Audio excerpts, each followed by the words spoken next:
Oh, yeah. It is 6 o'clock. It is Monday evening. That means that this is time for the real dialogue. And thank you so much for tuning in, and thank you so much for making time from a busy day to catch up with us as we are going to be sharing another inspiring African story, and about which I am very, very, very excited. We're going to be speaking about that later on. But as you know, the Real Dialogue is an initiative of the Real Village.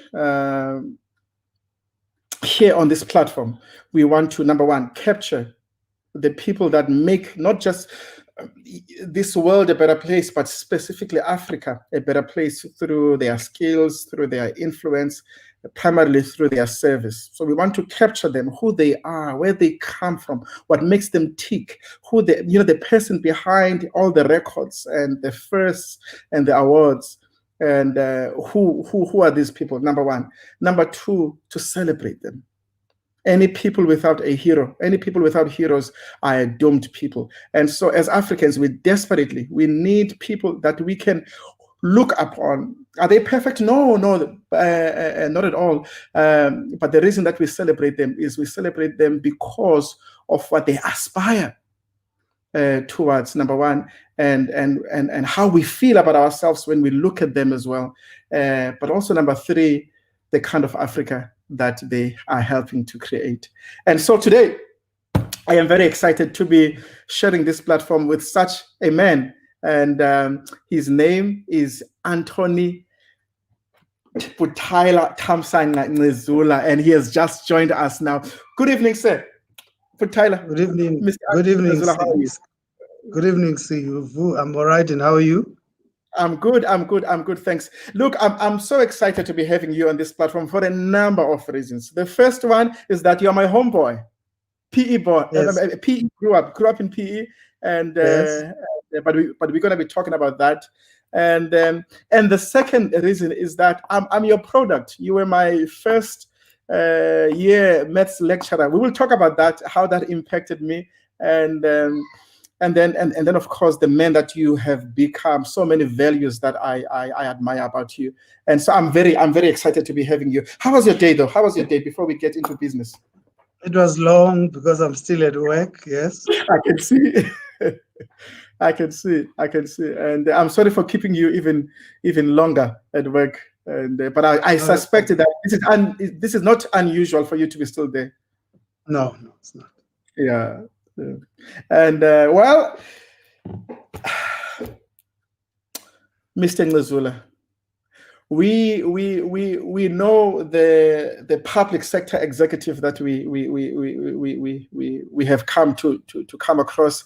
We know the academic. We know the DJ, the lover of music. We know the server of people. We know the pursuer of Black excellence. We know all of this, but it must have started somewhere. Talk to me about. I know that you were born in Humansdorp in the Eastern Cape, and that's as much as I'm going to say. But talk to me about where you grew up and what kind of a child you were. What kind of childhood did you have?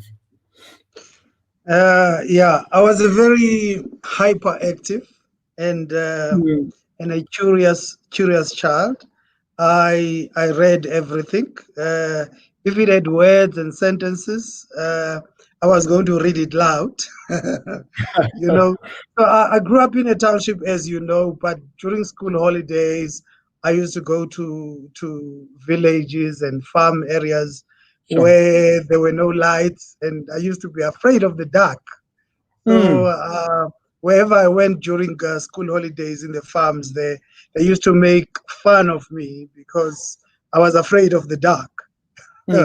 So basically, look, I was very loved by the people of the neighborhood. I remember there was this neighbor of mine who was like a Pansula guy.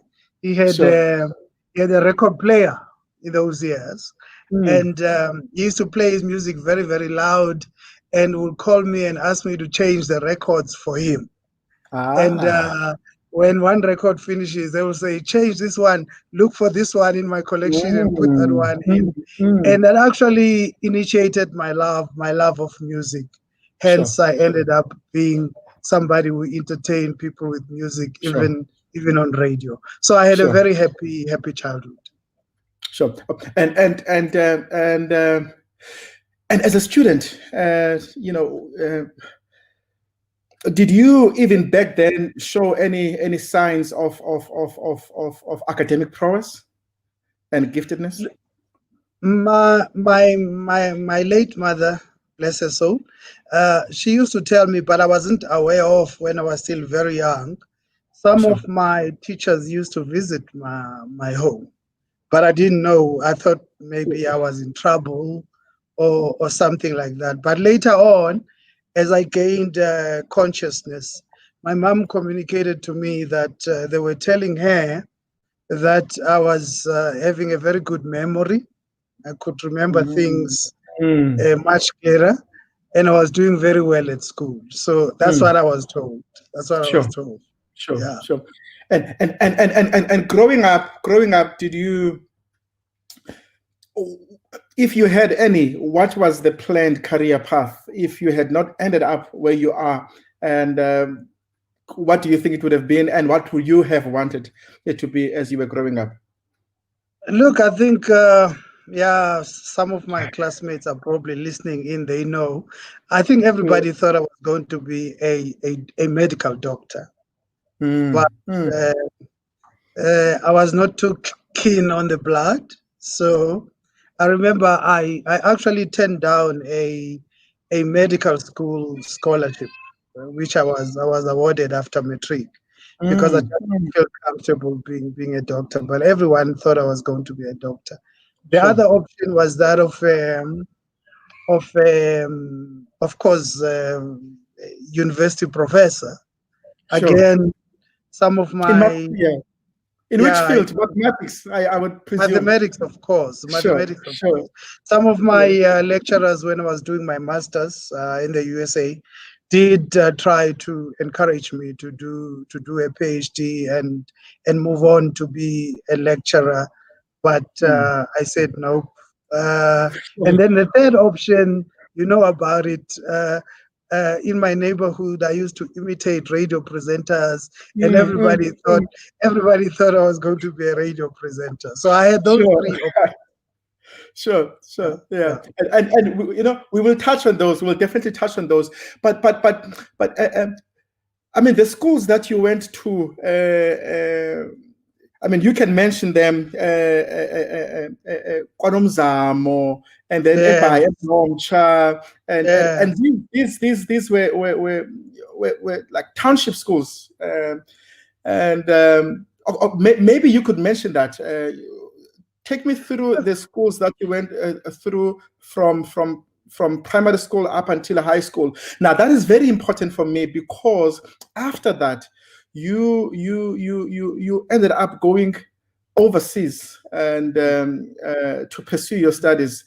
And of course, you're one of those people that studied both in, I mean, you studied both in the UK and the US as well. But how does that come about for a township boy? Talk to me through Look, your I education think journey. the township schools, as you know, they are not well endowed with the best equipment, the best computers, Sure, the best soccer field, the best sure, classes.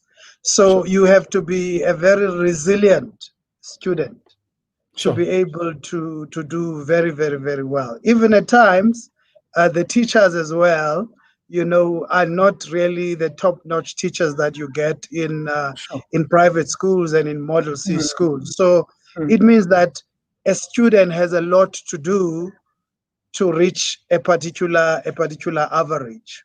So sure, basically, there's a lot of hard work that I had to put to ensure that I do qualify for university. That was the sure, aim, to qualify sure, for university, even with sure. the scarce resources, Yeah, laboratories and libraries, which were not really very well stocked.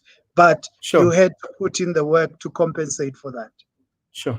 Sure. Yeah. And then of course, talk to me about the transition then into the scholarship that you got and studying overseas. How did that come about? Talk to me about it. How did you find about it? Talk to me about that process.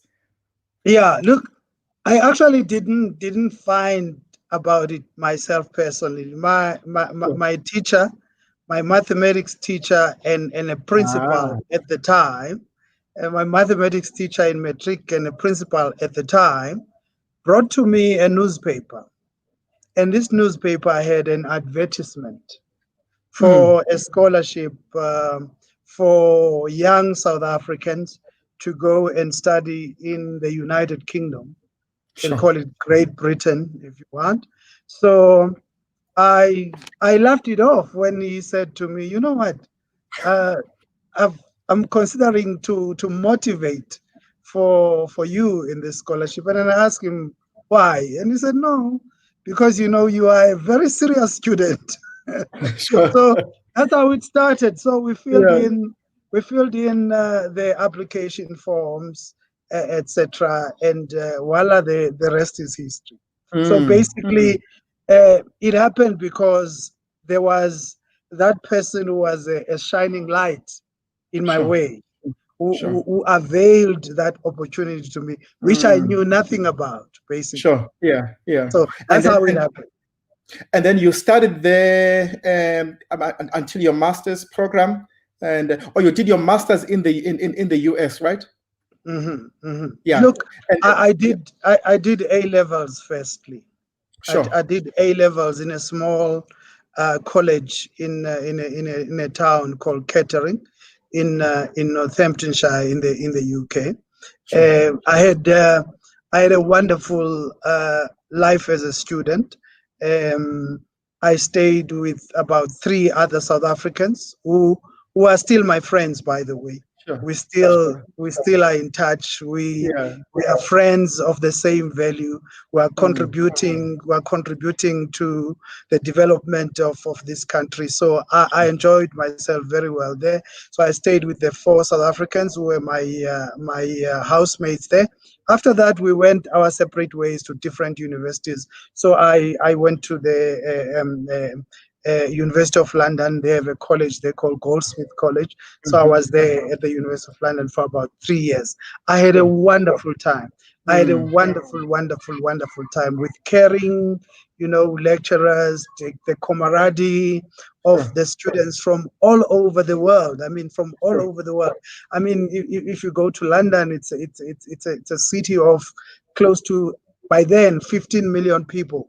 And about 25% of that is from all over the world. So you could easily be in the same class with the Chinese, with the Russian, with the Guatemalan, with the Cuban. So it just opens your mind, that kind of environment. And then of course you finished your studies, and then you came back. Yes.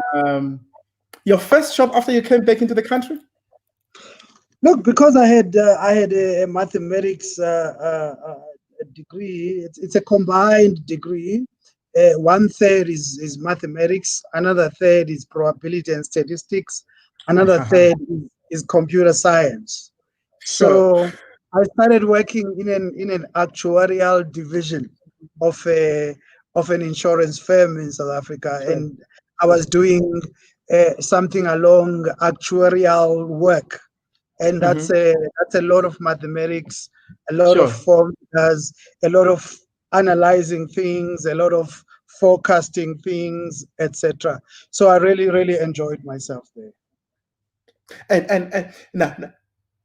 And then the transition into academia, how did that? Because that is when I first met you. That is when I first met you. Yes. Okay.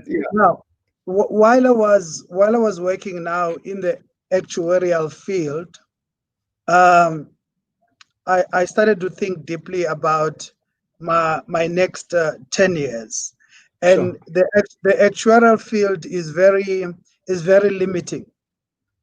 It's very limiting, and the way it is, if you are an actuary, you work alone. Sure. You work alone most of the time. You crunch the numbers, work alone and just present your findings to whoever you have to present your findings to. Sure. I didn't feel comfortable with that kind of Sure. environment. I wanted to touch people. I wanted Sure. to touch souls. So I felt I was going to be very confined as a future actuary. So Sure. the United States Department, it's called the State Department, Sure. working through the embassy of the United States, uh, handles a scholarship called Fulbright Scholarship. Sure. Some people are saying it's a prestigious scholarship because Sure. very few It people is. get it. It is. I don't know how I managed, but I applied for that one, and I was interviewed. Unfortunately, I did get it, but Sure. I think probably I just need to explain to you the importance of knowing about the world when you apply for some of these international Sure. scholarships. And a lot of people do not take that seriously. You know, when I was little, maybe as we go down the interview, I think you're going to ask me about people who influenced me or Sure. had time for me. Yeah. Yeah. In my neighborhood, there was a man who used to be a bus driver, and this guy was always every day reading a newspaper, and Mm. he took particular interest in me as a teenager, and he started giving me the newspaper every day after reading it. Wow. He Mm. started giving me the newspaper which he bought on a daily Mm. basis. He gave it to me Mm. after reading it, and I would read it from the beginning to the end. Sure. Now, what did that do? I became knowledgeable about the world, the, Sure. the, the, the different countries, who is the leader in those countries, who is the Mm. president, who is the prime minister. At the time, it was like Margaret Thatcher in the UK, Sure. and it Sure. was Ronald Reagan in the USA, and even other African countries. So Sure. through the general knowledge that I got from a simple act of just Mm. reading Wow. the newspaper on a daily Wow. basis, some Mm. of the questions which were asked, I was being asked about the United States of America. And Sure. everything that I responded to, I got it from just Mm. newspaper, Mm. you know. Mm. Wonderful, That's wonderful. incredible. Sure. Yeah, That's absolutely incredible. Yes. so And then of course you were then accepted for the for the scholarship. for the Fulbright, yeah. That Yes, is for the when Fulbright then scholarship. I went to the USA to do a master's in pure mathematics now. Sure. That is what then led to the Ah. lecturing. And maybe I can just give you a little bit of history how it happened. Sure. While Sure.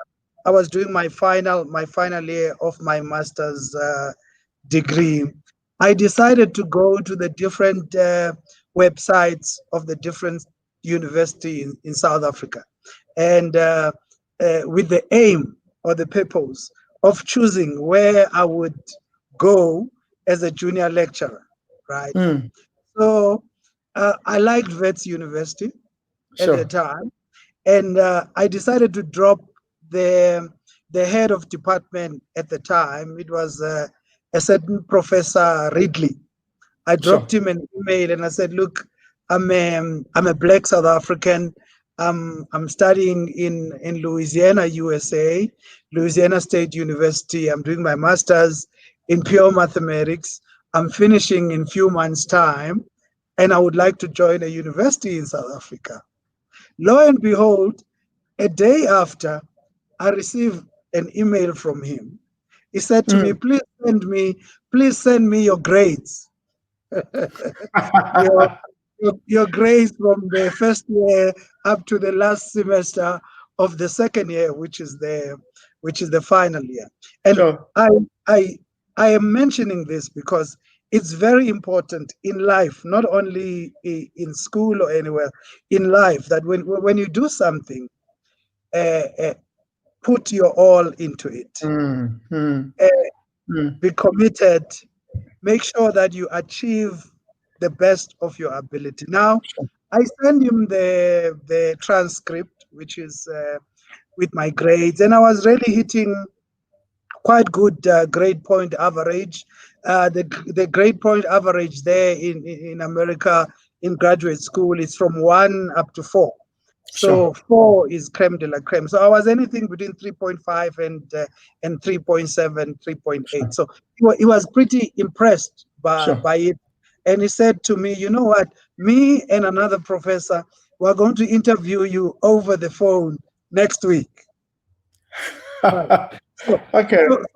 So basically, I did not apply for a job that was advertised. Sure. I didn't apply for a job that was advertised. A position was opened for me. And I think the reason why that is the case is because the work which I did at graduate school in the USA and the way I presented myself to them put a very good case for them not to ignore me. Even if there is no position, they said, we are going to open a position for this guy. So that is when I started then lecturing as a mathematics lecturer at Advanced University here around the corner. And I had a wonderful year there. I really enjoyed myself. That's how I started lecturing. Now I said, because me, when I met you, and we always laugh about this, and there I was, computer science, maths class, and I have just, here I am from Ekasi, had never touched a computer, but then I was told that, hey, if you want money, Y2K is around the corner, computer science. And then I go to UPE, huge auditorium, first year, mostly white. I'm at the back of the auditorium, and then walks in this rather shortish guy from a distance. And of course you spoke English, but from the way you spoke it, and then your surname was there, I'm like, he's our own. From your surname, I could tell that you could speak my language. You have no idea, just you showing up, just your presence, what that meant for this black boy who was having serious esteem and self-doubt issues, but and in a foreign environment, and but to see you there, that really meant so much to me, and I'm sure many other and also you were not just a lecturer, or you're not just lecturing other. I'm not saying others are not important, but the subject that you were lecturing, for me, that was also very important. You were like I said, my maths lecturer, and I wrote this week that something happens when the person that influences you looks like you, when they can speak your language, when they know how to pronounce your clan name, when they can speak to you, when you can see you in them, and hopefully they see themselves in you. That alone, my friend, that alone did something to this black boy. And I'm sure there are many other stories of people that were inspired by that. But let me tell you something. This is not my interview. This is about you. And then subsequently, I'm just sharing now about you. And then we would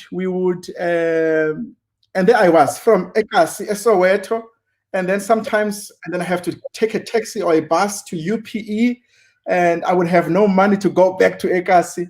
But almost every day you would give me a lift. That's when we got to know each other. You would give me a lift, and then that's when I got to know your love for music. And but the other thing which I want us to talk about now, which I got to know about you from those almost daily traveling, is because when you would, by the way, you stayed Ekasi. You stayed Ekasi as well. So because we would go to your house, and you were my lecturer, and so. But the one thing that I first knew about you is your love for your daughter. She was in primary then. So each time we go home, we would go via and her school, pick her up, and then we go together. And that is the one thing that has always been very, that stood out to me about you, especially on the subject of fatherlessness for us Africans and Blacks in particular. And how important is that to you? And was that a deliberate decision that, hey, I'm going to be a present father, because you are a very present father. And what makes it even more interesting is that you're a father of girls. And so talk to me about your role as a father and how important that is to you. Look, I think first of all, let's start on the issue of the impact which Sure. you've told me this all the Yeah. time, and every time you tell me how much influence you were by myself, I'm humbled. There are quite a few students like you who are now leaders in their own right, who I meet from time to time. Some I even forgot about, but Sure. it's heartwarming to know that you've done something, you've impacted somebody in a positive way. Now let's come to the issue of being a present father. You know, that is a commitment that I made from day one, because in all my travels and studies where I've been to, I am the child of the world, and I take the best of Africa and the best of the international community. When I was in the UK and in the USA, I was hugely impressed by the presence of parents in the lives of children. And I even managed to read a little bit about what impact can that actually have on a child. And being a father of girls, I've always said to myself, I must present the best example of a man to them, so that when they grow up, they don't grow up with suspicions about a man. They must have spent the majority of their formative years exposed to a man who's always on time to pick them up at work, right? Who always commits. If I say I'm going to do something, I'm going to do it. If there is a little bit of a delay, I will explain why there is a delay. And I am thinking in that way, I could be raising independent ladies who can be able to really be progressive members of society and assist and help in the development of this country. And I must say, even that, I'm always humbled by strangers who would just comment on the same issue and say to me, I really do appreciate the way you are close to your daughters. We wish everybody could be like that. And even some people text me and they will email me and say, I decided to be a good father to my kids because of you. So to me, that means yeah. Sure. Thanks.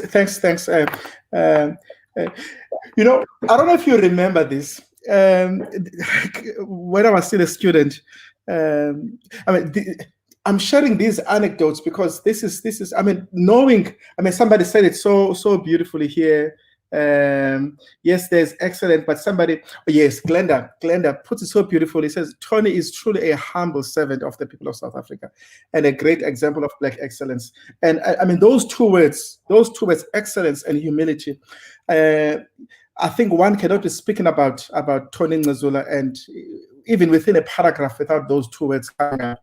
And excellence and humility and service, I may add. I remember when I was a student, do you know what you would do? Because you could sense that I've got financial issues. Then you would give me, help tidy your papers in your office. Now, this is me while I'm waiting. Now, this is the crazy thing.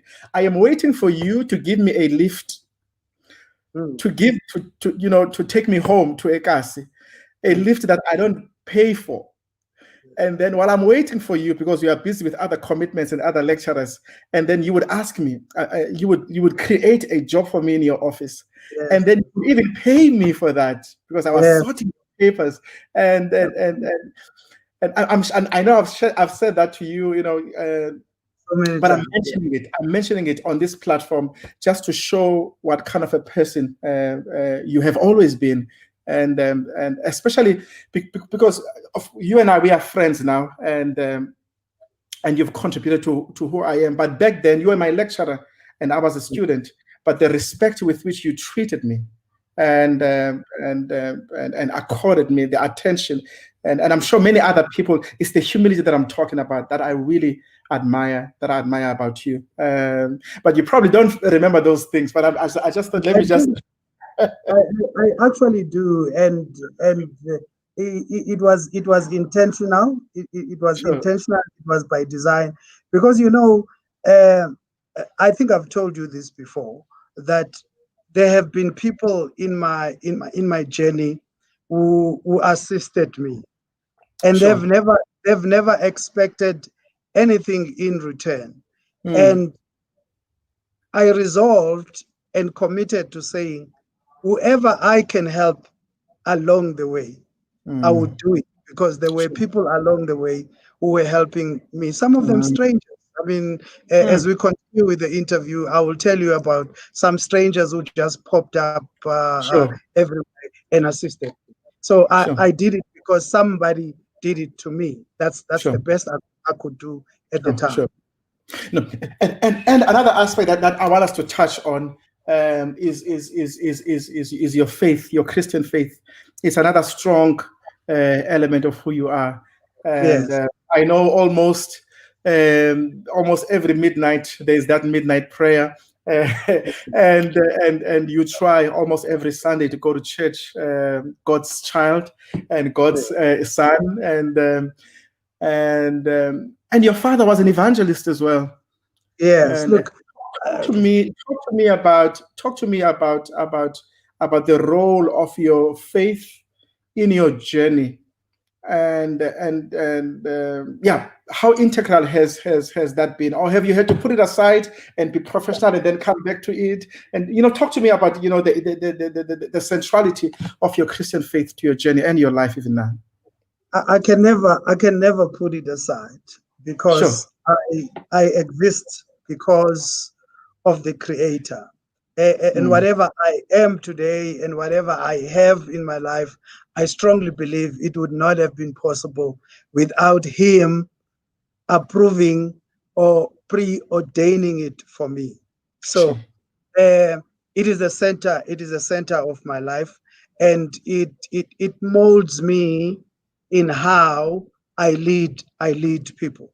Sure. Because being a leader is not very easy, and more especially in this day and age. So it is at the center of my executive leadership, because when you read the Bible, you read about biblical morality, standards, principles, values, and rules of conduct. My belief is that all of these actually are a foundation of what in the modern day is called corporate governance. Sure. All of those are a Yeah. foundation of corporate governance today. Let me give you a few examples. Go Let me ahead. give you a few examples. Romans 13, chapter 13, verse 1 says, let everybody be subjected to a governing authority. Now, I'm a CEO. I've got a governing authority, which is my board, Sure. and I report to that board. Let me just give you another simple example.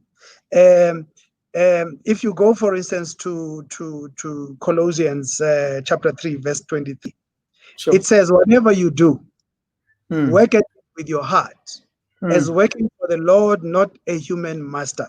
So basically, in my working environment, I work hard. Sure. I think of my work as being a work of art. It must be beautiful. Sure. It must be faultless. So, because when you do that, you achieve excellence. You can never achieve excellence if you do not treat your work as a work of art. So I just gave you two Sure. simple things Sure. in the Bible that tells you Mm, about corporate governance, that tells you about governing authorities, that mm, tells you mm, about work and performance. mm. Thanks. So this is quite, and thank you for sharing that. Thank you. Like I said, those that are close to you, those that are interacting with you, they know how um, how um, how central your Christian faith is, and of course, and if you allow me to share how that faith was called upon this year, when you lost your loved one, your parent, and during this difficult year, and Yes. You want to reflect on that when you lost your parent? Yes, it was a very difficult time for me. But she had an immense influence in my life, and Mm, she is somebody who has always asked me to be strong in difficult situations. She mm, always said, "You know where we come from. We didn't have it easy, and it's not gonna be easy as you go up the corporate ladder. So sure. please." Pray and be strong. And that's what I did when I lost her. Sure. Throughout those few weeks and few months of losing Yeah. her, Yeah. I prayed and I got the strength that I needed to carry on Sure.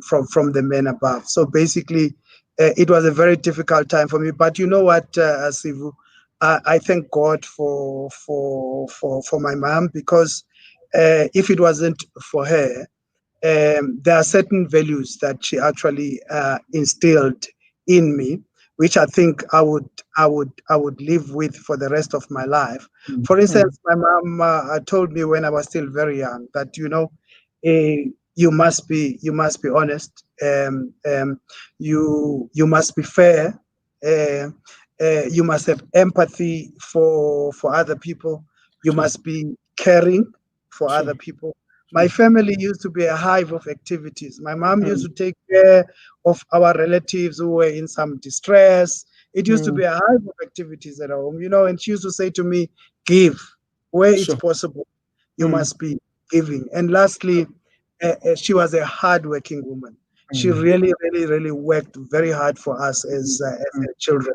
So those mm, are some of the values that she actually left sure. with me. And I can look back and say, I believe, I don't know what South Africa says, but Sure. I believe that she has done a very good job with me in She particular. has.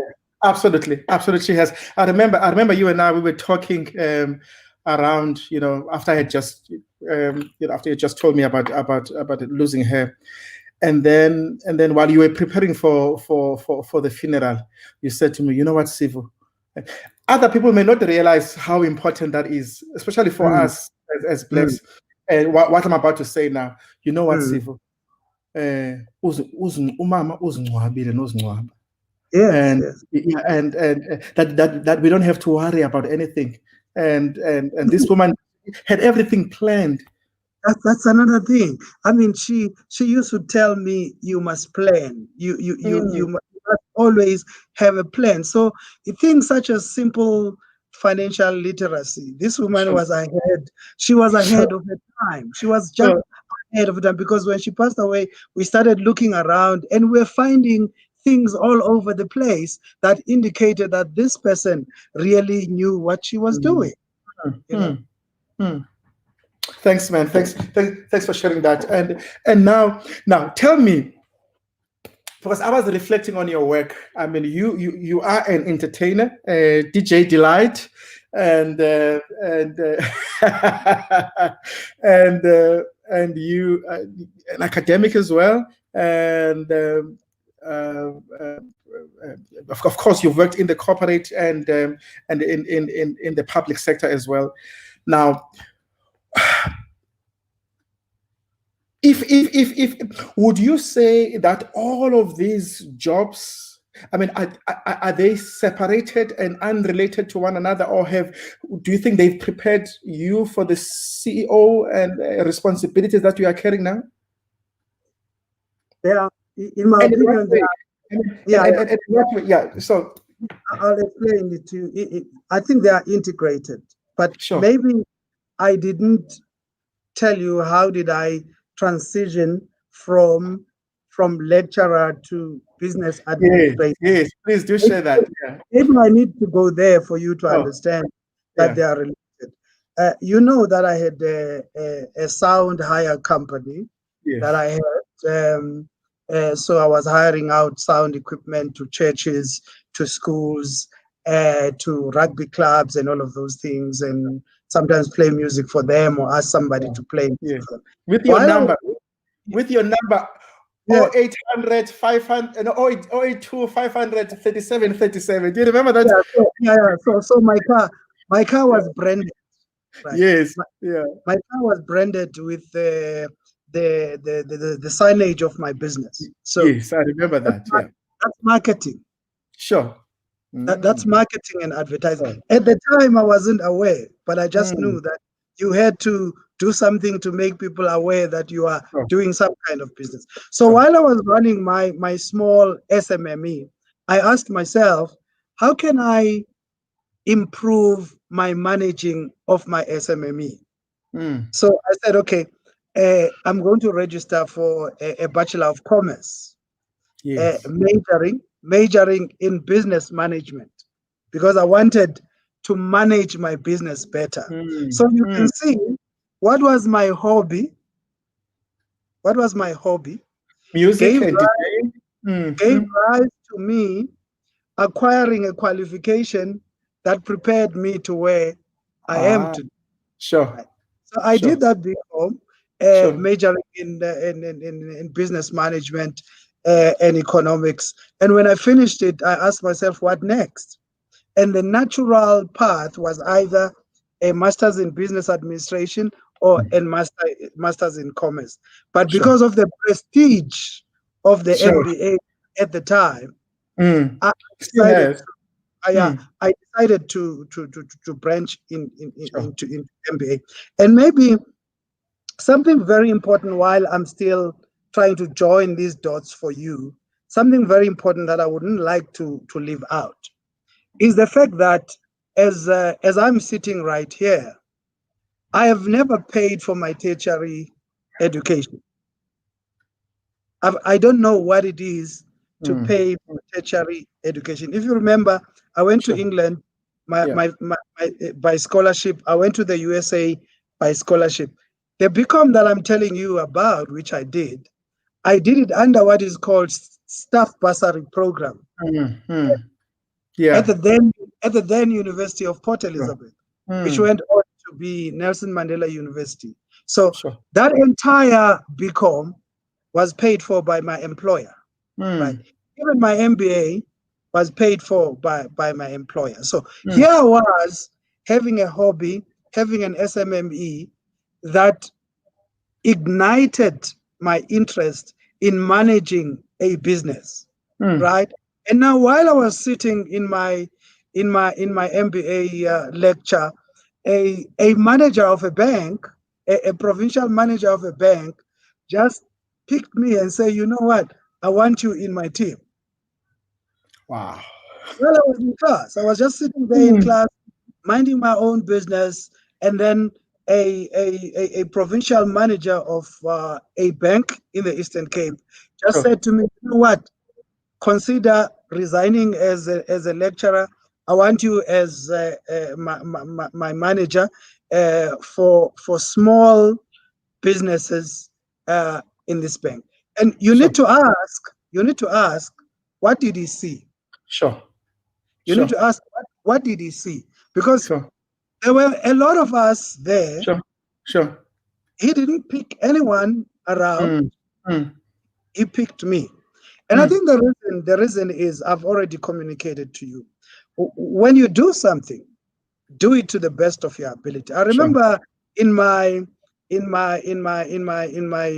MBA lectures, right? I used to engage with the lecturers, Sure. engage in a very intense way, because Mm. there were certain stereotypes that in business school you would get Sure. about maybe black business Sure. or black business managers, and Mm. even Mm. about African economy And then Sure. I asked them one day, why is it when you are teaching us about business leadership, the case studies that you use are case studies from Europe, right? You would use a case study about a CEO of a big corporation like Microsoft or whatever. Mm, Are there mm, no business leaders in Africa whose sure. case study you can use? I was Sure. asking this to my lecturers. Sure. Today, I know about African giants such as Dangote, Mm, right? mm, I mean, these are mm, big businessmen, like billionaires. Like sure. today, I know businessmen like Mutsipe. It's Sure. very important that business schools change their mentality and move a little bit away from the Eurocentric pedagogy of business. It Sure. should also include elements of the country where the business curriculum is taught. Sure. So I think my engagement with the lecturers and challenging them on the different things and changing just the thinking of even some of my classmates around this thing, including my white classmates, for instance. I remember we were sitting in one class where we were talking about scenario analysis. And there was a perception that, I won't say who the president was going to be at the time. There was a perception in class that if this person became a president, the international world will disinvest from South Africa, Mm, there will mm, be sanctions. And I waited until everybody commented on the issue. And mm, towards the end, because I believe that's my nature, I've got a gift of seeing things from a different angle from sure. other people. So I raised my hand when everybody thought it was done and dusted, the discussion. The question that I ask is, look, I have a problem with your analysis of saying if in a democratic country a president is elected democratically by Mm, the sure. people, by the Sure. will of the people, then Mm, another country must sure. disagree with that. And I Mm, said, mm, it can't mm, be. We've got a United Nations that protects the sovereignty of nations. sure. Everybody was very shocked in how I debunked the Sure. whole. They've Yes. already Popular. agreed, Yes. Yes. no, Yeah. they've already agreed that this is what is going to happen. Sure. South Africa is going to be an end of our country. But I said, no, no, no, you can't. So we do need people in the country who are independent thinkers, where you are able to see something from a different angle, and you are supposed to communicate that very clearly and convince even those who are not seeing it the same way. Sure. Sure. Now, tell me. I mean, you've deliberately. You and I, we've spoken about your decision. You've deliberately decided to serve in the public space, the public sector, and and the public space seems to be synonymous with corruption and mediocrity, and those are things that I know you feel strongly, vehemently against, and personally, even before you entered the space, and even while you are still there, has it been difficult to hold on to your values while being in that space for the last decade? Let me start with a simple analogy. A tree that has very deep roots, the winds can come, the rains can come, but it will not. Sure. So, look, this is my vision of South African public sector.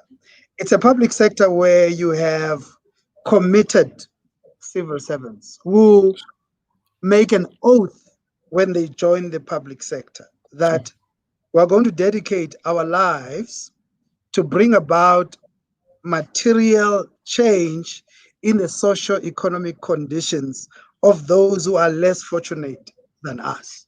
Sure. Now, if you commit yourself to that, the second step is, what is the vehicle for doing this? The vehicle for doing this are budgets. Budgets come, you have to Sure. make sure that the budgets, every cent, go to where it's supposed to go in terms of changing the socio-economic conditions of the people who are less privileged than myself. So Sure. basically, yes, I am an extremely strong opponent of practices that seek to rob the poor of what rightfully belong to them. Because you and I, when we pay taxes, we are giving those taxes because we're saying, government, here is a little bit from us. Please go and assist other people there who need assistance. So I should not be the first one now to help myself in funds which are meant to change the materialistic conditions of the poor and the downtrodden. And I need to be very strong about this, Sivu, because normally Black people are referred to as previously disadvantaged. Sure. If there is something that I would like everyone who's watching today to walk away with, is this from me. Corruption is the second form of disadvantaging of a Black person. So it's not fair to say Black people are previously disadvantaged when they are continuously being disadvantaged by corruption. So Black people are still disadvantaged. As long as people are stealing money that is supposed to go to them, they are disadvantaged. You are far from previously disadvantaged. Our enemy in the beginning was apartheid, but the enemy now is corruption now. Phew. Thank you, man. Thank you. Now, let's transition. Speaking about leadership, I know that I was looking at my library. I thought I was going to bring, the books. The two people that, as a public service, public sector executive and leader, that inspire you, and is the late presidents. The former presidents. One is the late of South Africa, Nelson Mandela, and of course America's Barack Obama. What about those two that you admire, and what kind of lessons have you gleaned from them in your journey as a leader as well? Look, I think most of the CEOs, they say they get influenced by CEOs, but I'm different in that I know that most of the time the CEOs are dealing with metrics, the KPIs, the targets, HR issues, and all of those things. But over and above that, I believe that there is leadership. Leadership is much broader. Sure. It's much broader. It means that you've got a 360% view of the environment in which you lead. That's one. It means you have a big picture mentality, right? Now, when I say you have a big picture mentality, I mean you can see afar, right? So one thing I picked up from the former president of our country and the father of the nation, Nelson Mandela, is that one, as a leader, the word humility you've used it quite a lot when you describe me.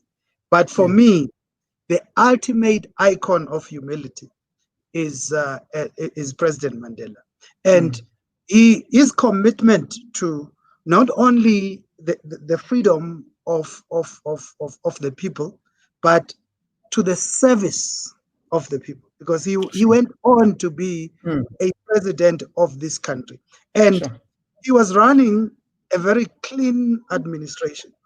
He was running a very clean administration because, the tone starts at the top. The tone starts at the top. He was running a very clean administration, and he was genuinely concerned about improving the lives of the people, right? Those are the few things I liked about him. And also his background.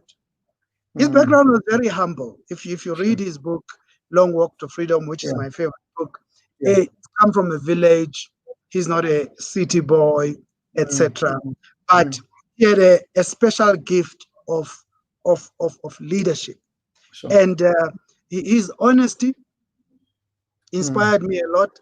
His integrity inspired me a lot. His love for the people inspired me a lot.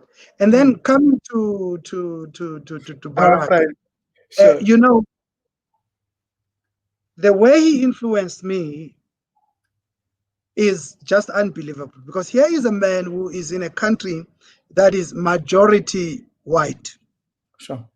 but he overcame all those racial stereotypes and obstacles to Sure. become the first Black US Sure. president. That's Yeah. one.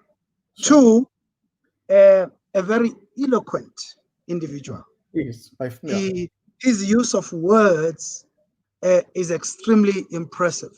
You know, Sure. he's one of the few people in the world who, when they talk, I sit and listen. Sure. If Barack Obama is on my radio and I'm driving, I He drive to forces the, you to listen. I drive to the side of the road and I listen. And Sure. not only that, he was very well rooted in his background. I mean, he's got an African Hawaiian background, a father from Kenya and a mother from Hawaii. So it's somebody who really was very conscious of his roots, something which I really have tried to do.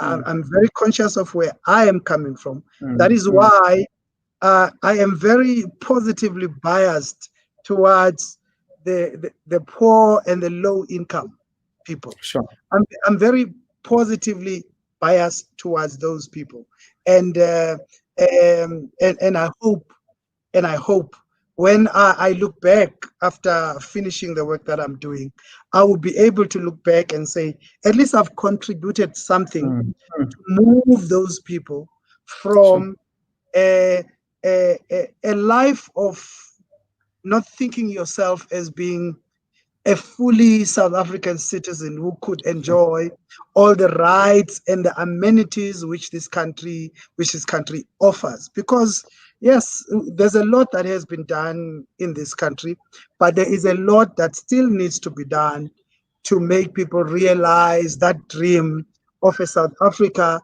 that is good for all. Sure. So those were two leaders who really inspired me quite a lot, and they took a lot of people with them along the way. They mentored a lot of people with them along the way. For instance, Nelson Mandela mentored the current president, President Cyril Ramaphosa. Barack Obama, there are a lot of people in the United States who are senators who were influenced and mentored by Barack. So that element of my life where I mentor people, I get those influences from those two individuals. You are right. I don't know which one would say that. Anthony, you are right. He's incredible leaders, absolutely. And just to go through, Stembi Soho, he said, "I am impressed by Tony's humility and excellence, his spiritual approach in leadership, and his mom's teaching. So proud of being Black and coming from PE." And Beauty Kotela, corruption is a second form of disadvantaging Black people. We are far from, basically quoting you. And Ngcezula Jobela, Mr. Delight Ngcezula, I have vivid memories of him whilst he was doing breakfast show at KQFM. Very intelligent fellow. Tembi Class, Tony, we are proud of you. Nelson Mandela Bay, you continue to fly our flag very high. And Zandile Christian, we need Africans like you, sir, standing up for Africans. And then Tuli says, "Wow, sir, your story is inspiring." We'll go through other messages later on. Now, Vicky Simpson once sang "My African Dream." My African Dream. Yeah. I know. And it's a beautiful song. I remember that time, 95, and during the World Cup. Now, what's your African dream, Tony? And what is the Africa that you dream about look like, and what do you think stands between us and that Africa being realized? Look, a good question. I would like to see an Africa without wars. That's number one. Mm. They've committed, the African leaders, AU, have committed to silencing the guns. I hope one day guns in Africa could be silenced, because war does not foster an environment where economy can thrive. Sure. War does not foster an environment where human development can take place, because people run to the mountains and they run to particular areas. So you've got all these kinds of displacements and the burning of villages, etc. So that's one. I would like to see an end to war. Sure. Secondly, um, there is a lot of brain drain in Africa. You've introduced me. I was educated in the UK and in the USA. I could have stayed there and earned in dollars or earned in pounds, but I decided to come back to this country to contribute to the development of South Africa and Africa as a whole. So I think if there can be an end to what is called a brain drain, where people who are despondent, they see all the problems that we have, and they decide, let me just go to another country. They see problems and they don't see themselves as part of the solution. So I respect all those professionals who opted not to be part of the brain drain, but decided to stay in Africa and are part of the brain thrust that will take Africa forward. Sure. The other issue, there must be an end to illicit financial outflows. This is a very big subject for the former president, Thabo Mbeki, where it is said in the past 30 years, about 1.3 trillion rands have left Africa in the past 30 years to other countries. Just imagine what Africa could have done in terms of development with that kind of money. I would like to see an Africa where people do away with weakening the institutions that protect the constitution. Sure. You know, Africa can get away from weakening of institutions that protect the constitution, as Africa will go too far. And lastly, maybe the issue of corruption we've spoken about. I do not think that it is really a good thing when somebody comes into the public sector with a purpose of being a millionaire or a billionaire. A public sector is not a space for people who aspire to be multimillionaires and billionaires. If we can try to discourage people from going into the public sector with that goal in mind, those 5 things for me are things that if we get right, we will be able to move Africa forward. That is the vision that I have for Africa. No war, no weakening of the institutions that protect the constitution, no corruption, no illicit financial outflows, and no brain drain. Those 5 things for me. Thanks, man. I absolutely and look, speaking on the last 2, no weakening of institutions and corruption. Dr. Kola asks a question: what is your view on the Zondo Commission? Can the Commission help South Africa uproot corruption? Is it stretching where it is itching?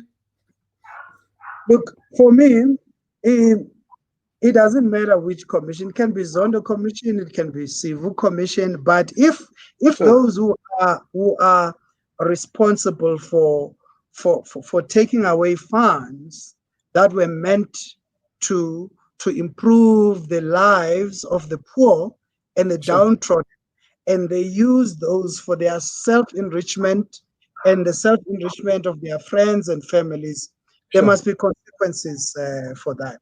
There must be consequences. If they are found to be guilty, there must be ways which are used to recoup the money back to the fiscus, and that money must be used for its rightful purpose, which is to develop our needy people in the country. But I think we are beginning to see some truth coming out. Now,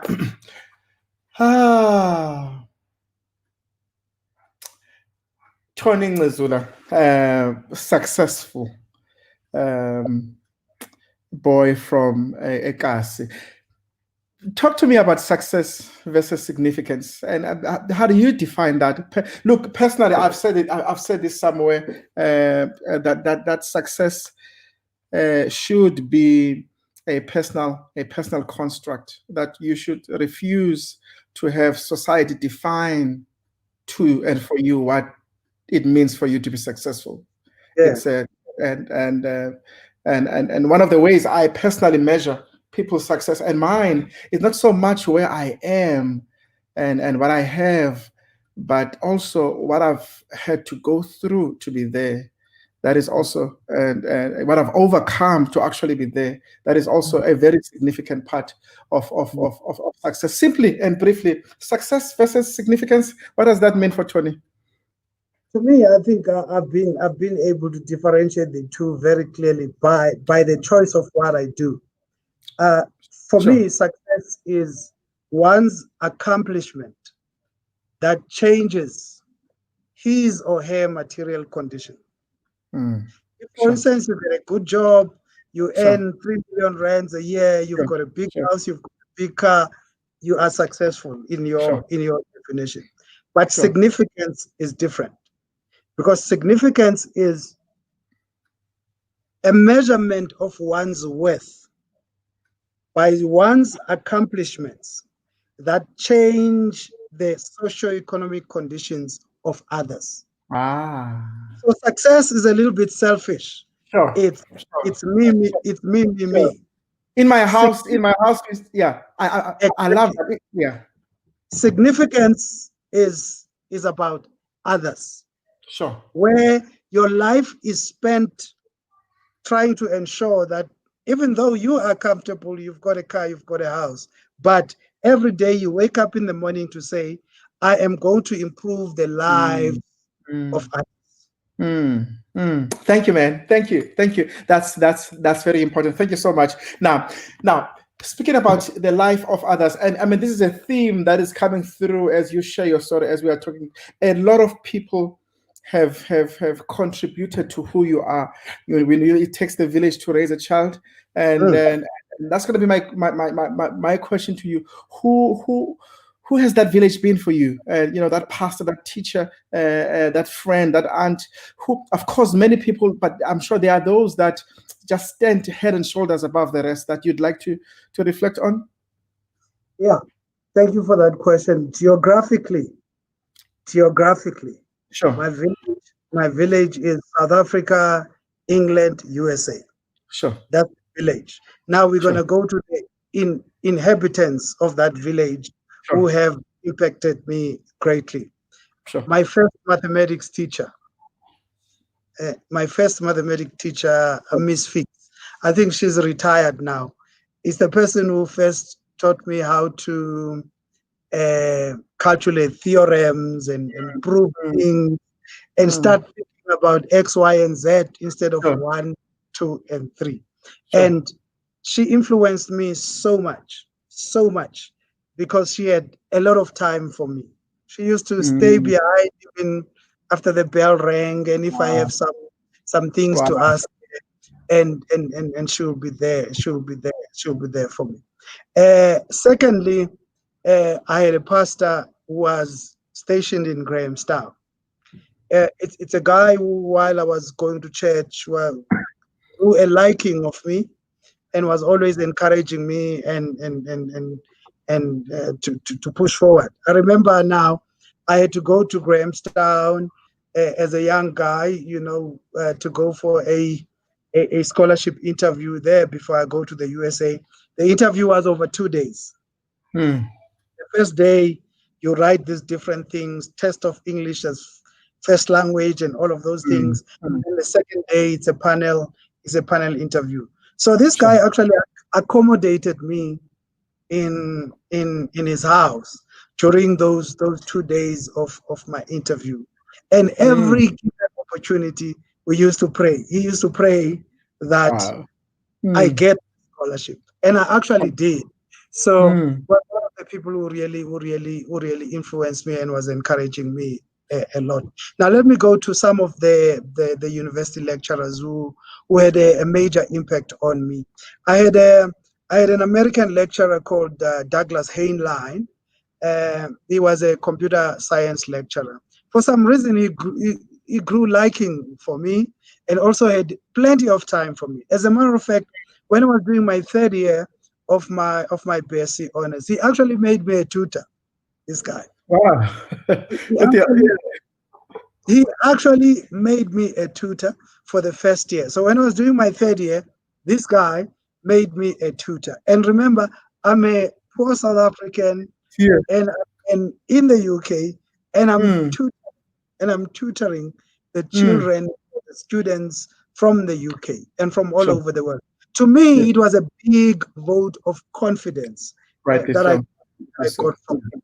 And then maybe, sometimes when you go to business school, you would hear people saying, I was influenced by my economics lecturer, I was influenced by my business administration lecturer, all these technical, scientific subjects. But while I was at university in PE, I took an elective in my final year of my MBA, an elective called ethics. An elective called ethics. There, I was lectured by an Afrikaner guy. An Afrikaner guy. Piet Nodier? Piet Nodier. Piet Nodier. Sure. Piet Nodier was the first person to introduce me to incredible. Sure. Incredible guy. The way he drilled on me that there is law, there is ethics. Ethics are above the law. You can say, okay, what I'm doing is legal. Sure. But if you are a good CEO or a good executive, you would say, okay, I know it's legal, but is it ethical? Ethical, sure. So if in your daily duties, when you make decisions, use those two tests. Sure. Is it legal? Is it ethical? Because some things can be perfectly legal, but unethical. So as an executive, you cannot be unethical. So he's one of the people who really influenced me. By the way, he is now a head of Stellenbosch business school. Yes, we got to be having him soon. By the way, we got to be having him on the platform. And I would like to tune in, you told me what influence I had on you.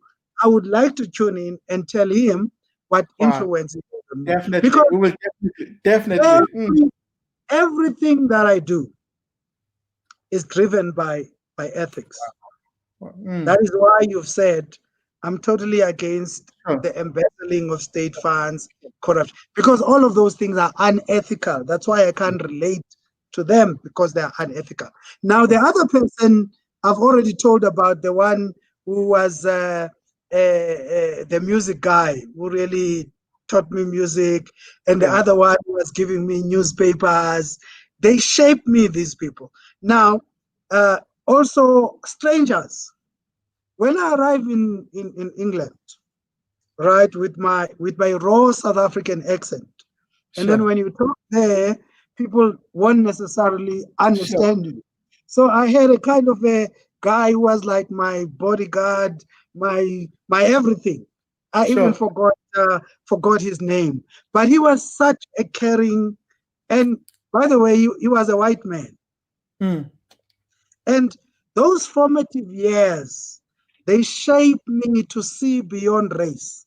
To see beyond race. That sometimes in your journey, you would have people from all kind of racial groups influencing, assisting you along the way, right? So this guy was such a good person to me. I was with him for about a week, but the impact that he had, and to see that somebody can take care of a complete stranger, somebody who, when you talk to, he has to, what did you say, once or twice, because the accent was totally raw South African. Now, we come to a person who opened the way for me to be here.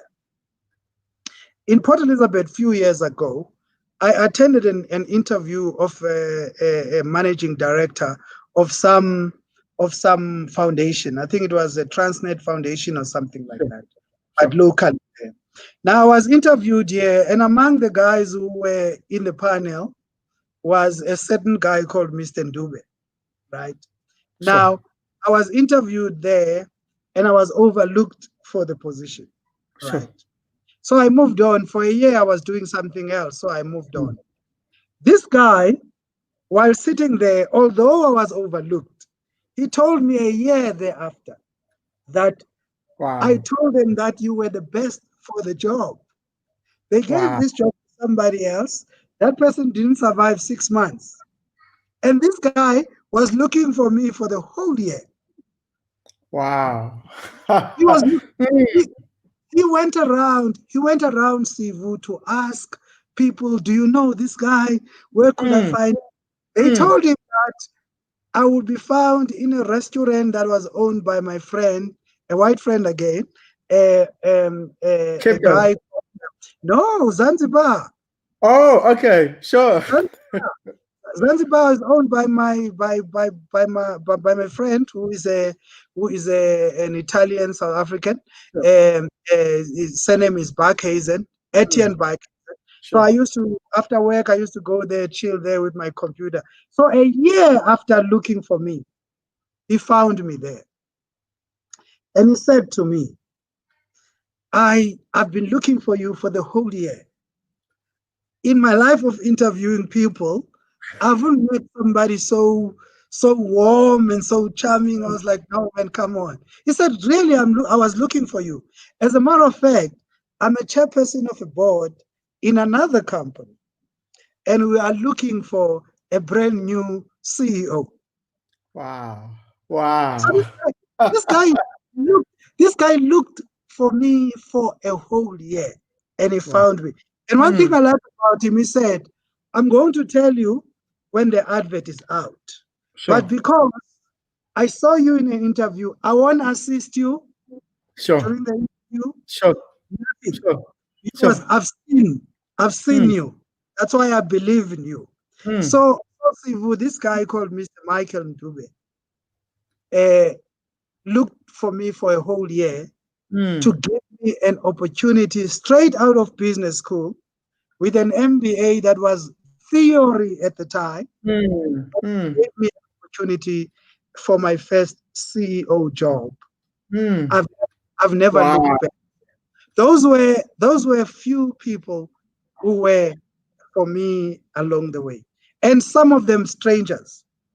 I didn't mention to you a family member, an uncle, these are all strangers, people who I believe God just put them in strategic position in your journey, so that when you need them, they are there at the right place and at the right time. Hence we say, Christian, God is always right and he's always on time. Right. These guys were just there when I needed them. Thanks, man. Thanks. And look, we're wrapping this up now, and this is very important. The whole issue of legacy of tomorrow, because most of this conversation has been about what is happening at the moment, but mostly what has happened yesterday, and rightly so. But I do think that we also need that forward glance as well, even as we are having these conversations.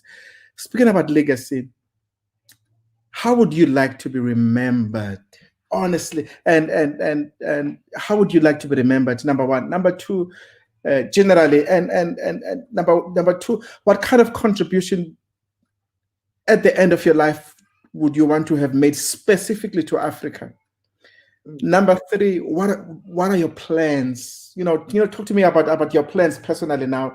What are the type of things that you are currently working on and looking forward to? Yeah, look, for me, it's very simple. I would not even like to be remembered by name. I wouldn't even like to be remembered by name. If somebody can say to me when I'm long and gone, and they say, That is the one who, through his work, he left South Africa in a better place than he found it. I'll be very happy. You don't need to know my name. Sure. You just need to look at the work that I've done and you say, that one has left South Africa in a better place or condition than what he found it in. That's one. Yeah. Two, my proud accomplishments. One of them, it's the kind of the people I have lectured and mentored, people like you. There is the fellow who you interviewed here, who is now a CEO of some insurance company in Africa. Yes, Atrumile. Yes. Yeah, he was also my student. Yes. I've got a guy who used to work for Denel. He's got a PhD in physics. Sure. Monabis, he's got a PhD in physics. When I look at these people who I interacted with, I saw potential, and I did a little bit to prepare them just few steps in their journey. It leaves me very, very much satisfied. Now let's come to infrastructure now. Sure. You know, when I drive around in Port Elizabeth, it's me together with a small team of developers in Port Elizabeth who introduced a concept of what is called social housing. Sure. Social housing, it's where you build very beautiful rental apartments, which are no different from rental apartments in Sandton and in anywhere where you can think of as being a posh area. But the difference is that they are not occupied by the rich. They are not occupied by the rich. They are occupied by the low-income people who are working through subsidies from the state. Because the state says, okay, this is a rental apartment, which in Sandton maybe would have cost you 10,000 rent to rent per month. But because of our subsidy into constructing this apartment, you're going to pay only 2,500 rands. Now, I've been amazed at how much difference that has made in families right in front of my eyes. There are 3 such projects in Port Elizabeth. In Woma, as you come into Woma, whenever I drive there with my daughter Lita, I say, your daddy built that. The other one is in William Moffat. It's called Fairview Link. And the other one is in Willowdene, next to Fairview as well, in the Fairview area. You see, those are award-winning social housing projects. Those projects, the 3 of them, have won local and international awards. And whenever I drive there and I see happy families in a safe and secured environment, it brings back the promise that we said a few years ago. There would be housing, for all. If you move there to the current work that I do right now, bridges, multi-purpose centers, clinics, sports grounds, I'm involved in all that kind of work.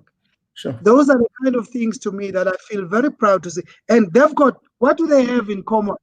If you remember our definition of success and significance, all that work that I have done, together with many people who are in my team, because I don't work alone, these are projects that are incrementally changing and improving the socio-economic conditions of the working class. So I'm extremely proud about those accomplishments. Sure, rightly so. All right, as we are, you and I, we get along and we agree on so many things, except for the soccer clubs that we support. But we're not going to talk about that today. and we're not going to be talking about today. But now, as we are wrapping this thing, and it's been very, very, very educational, very eye-opening, and we're going to be going through. We're going to be maybe let me do that. As you lead, you are definitely lifting those beneath you, looking up to you. I hope there are many more leaders in South Africa willing to mentor, so there is stability and continuity in our country. That is Ntabi Seng Gumbo. And then Bobby Johnson says, what an amazing life. Humility, humanness, sound character, a paragon of solid leadership that's grounded and centered in spirituality. I am very proud and privileged to have met this incredible man. And Glenda says, Tony is the humble leader that we deserve. And Lwazi Sikiti, we are proud of you, CEO and a leader, and be remembered by the work you leave behind and the lives you touched positively. Basically, re-echoing what you had said earlier on. Your favorite African destination? Mozambique, Maputo. Okay, all right. And your favorite dish, your favorite meal doesn't have to be African? Yes, it's not African. And everybody who goes to PE with me will tell you it's Cajun pasta. There's only one restaurant that serves it in PE. It's in, what's the name of this place now? Salt in Port Elizabeth. Okay. It serves Cajun. It's got a history. Cajun, remember I studied in Louisiana. Sure. So the menu there is called Cajun menu. So it's hot and it's, so they mix the hot herbs together with pasta or macaroni. That's my favorite. Sure. You've mentioned earlier on, but let me ask you again. Your favorite book? A Long Walk to Freedom. Long Walk to Freedom. And it's a long read as well. It's got a huge book. But it's every page is worth it. And you're a music man. This might be quite difficult for you. You're a music man. Your favorite album or artist or song? It's not difficult. It's not difficult for me because I overcame a lot of obstacles, and there's one song along the way that influenced me a great deal. It's a song called "I Believe." The name of the group is called Sounds of Blackness. Yes, incredible. Funny enough, I mean, you and I, there was a space when we were not in contact for quite a while, and I remember the one song that just made, man, I haven't spoken to that for quite a while. It was Would You Believe but he's late now. Algero, yes. All my songs about the belief. I see. Yeah, I remember that song. Remember, we used to drive around in my starter pack. That is a powerful music system. I know. I remember, and then we would listen to those. I would remember those. And I was joking in PE. I'm like, man, where is that? That was a couple of years ago when we reunited again. And your favorite quote or mantra that you live by? Look, this one I coined for myself and it works for me. It goes like, luck favors the hardworking. Luck favors the hardworking. I love that. I've had a little bit of luck along the way. Sure. And it came about because I was a hardworking individual. The corresponding quote that normally ordinary people use is that fortune favors the brave. But for me, I strongly believe that luck favors the hardworking. I love that. Absolutely love that. And somebody captures this so well. Sakem Dikane, thoroughly enjoyed this interview. Mr. Ngcezula lectured me at UP. I think I remember him and seeing him. Mr. Ngcezula lectured me at UPE. Top gentleman. That I agree with Sake. Mr. Ngcezula, let me say this. This world, and certainly Africa, is a better place because you are here. And thank you so much for your life. We appreciate you, and we are better because we know you. And we are so looking forward to better things that a combination and a partnership of you and God will accomplish for his children. May God bless you. And I wish you all the best. I'm humbled. Thank you very much. Thank you so much, my friend. Guys, thank you so much for joining us. This has been incredible, and thank you for participating.